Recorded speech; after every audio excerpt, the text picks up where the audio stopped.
16th of July 1945. On this day, humanity witnessed a monumental event that forever altered the course of scientific and military capabilities. It was the day when scientists conducted the first ever test of the nuclear bomb. The destruction of the atomic bomb was so intense that it left an indelible mark on its creator, Julius Robert Oppenheimer. He found himself grappling with the weight of his creation, giving rise to his haunting words that would echo through history. Now I am become death, the destroyer of worlds. I suppose we all thought that, one way or another. The man who gave people the power to destroy themselves was haunted by his own creation. This is the story of J. Rover Oppenheimer, the father of the atomic bomb, born on April 22, 1904, in New York. He was the older son of German Jewish immigrants. His father, Julius, worked as a textile importer, while his mother was a painter, whose family had been living in New York for generations. Oppenheimer was raised in Manhattan in an apartment decorated with paintings by many famous artists, including Van Gogh. Due to his parents' enormous wealth, he went to an elite private school in New York City, and in 1922 attended Harvard University to become a chemist. Due to his health, he was unable to attend the first year of the university, but completed the 4-year degree in just 3 years. Knowledge came easily to Oppenheimer. Oppenheimer spoke 8 languages. He learned the Dutch language within 6 weeks, solely to deliver a lecture during his visit to the Netherlands. After taking a course in thermodynamics at Harvard, he became interested in physics and went to the University of Cambridge for further education in experimental physics. He later opted for theoretical physics due to a lack of interest in experimental physics. After Cambridge, Oppenheimer continued his studies at one of Europe's prominent centers for theoretical physics at the University of Göttingen in Germany. Oppenheimer completed his PhD when he was only 23 years old. He returned to the US, where he worked as a research fellow at Harvard and then Caltech. Until now, Oppenheimer had no connection with the development of the atomic bomb. Oppenheimer was so focused on his research that he ignored the real world and didn't even know about the stock market crash of 1929. In the 1930s, the rise of fascism in Europe caught his attention. Hitler invaded Poland in 1939. At this time, German scientists had the ability to develop nuclear weapons. In 1939, Einstein wrote a letter to the President of the United States, Franklin Roosevelt, to warn him about the development of nuclear weapons and Hitler's intentions to use them. Einstein warned that the Nazis were working on a strong and new weapon that could make an atomic bomb. Fellow physicist Leo Szilard supported him in preparing the letter. Einstein wrote in his letter that a single nuclear bomb would cause mass destruction. Upon receiving Einstein's letter, President Franklin Roosevelt ordered the US military to start research on the development of nuclear weapons. Hence, the Manhattan Project formally started, and Oppenheimer was appointed as director of this project. For this project, they developed a new city from scratch in New Mexico, called Los Alamos. The US government started pouring a ridiculous number of resources and money into this project. An initial budget of $6,000 ballooned to $2 billion by 1945. It was going to be the most important and secret project in the history of the United States. To keep this project a secret was a challenging task. A total of 130,000 people worked on this project, including scientists, technicians, researchers, and security personnel. These workers were selected after a lot of scrutiny. Every worker on this project was given a fake name. During the earliest years of wartime, Los Alamos was a secret city, and any mail going to Los Alamos was addressed to P.O. Box 1663. 208 babies were born in Los Alamos during wartime, and the address used on their birth certificates was P.O. Box 1663.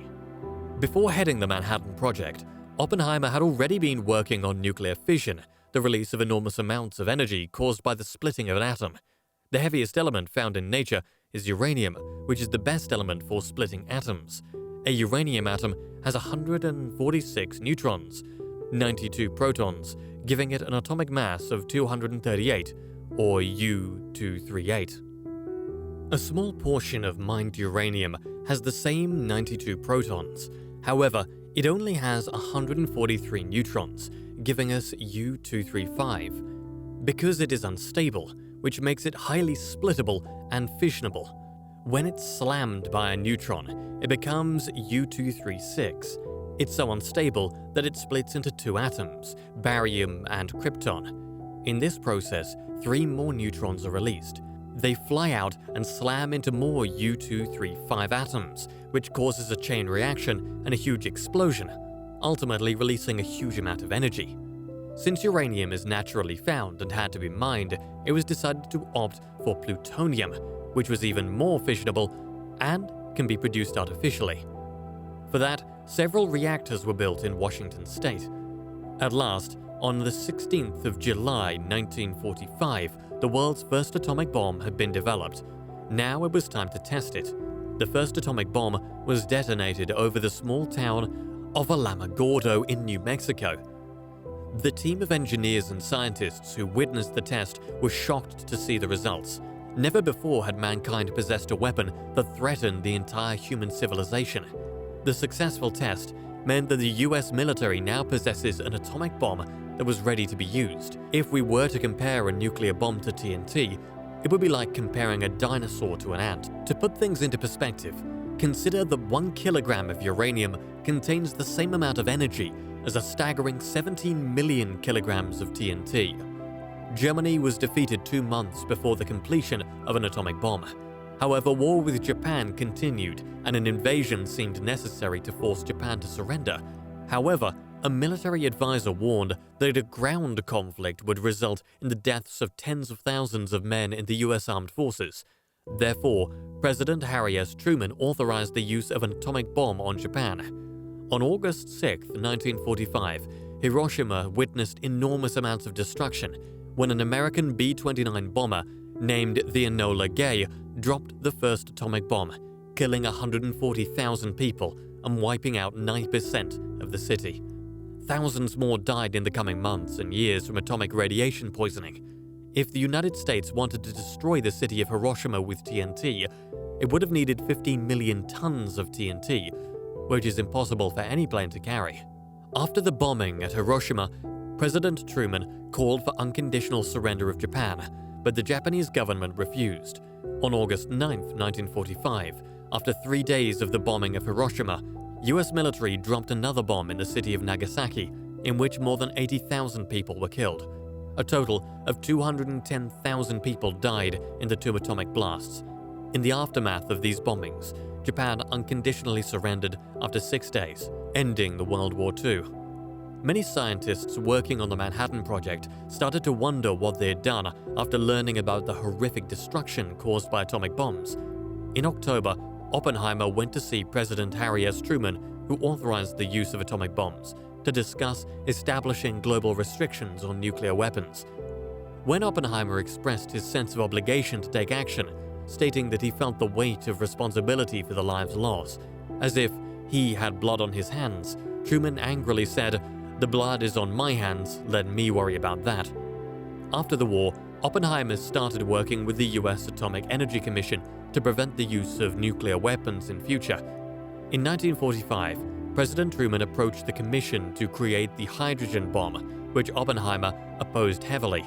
But despite his opposition, the US developed and tested the hydrogen bomb in 1952.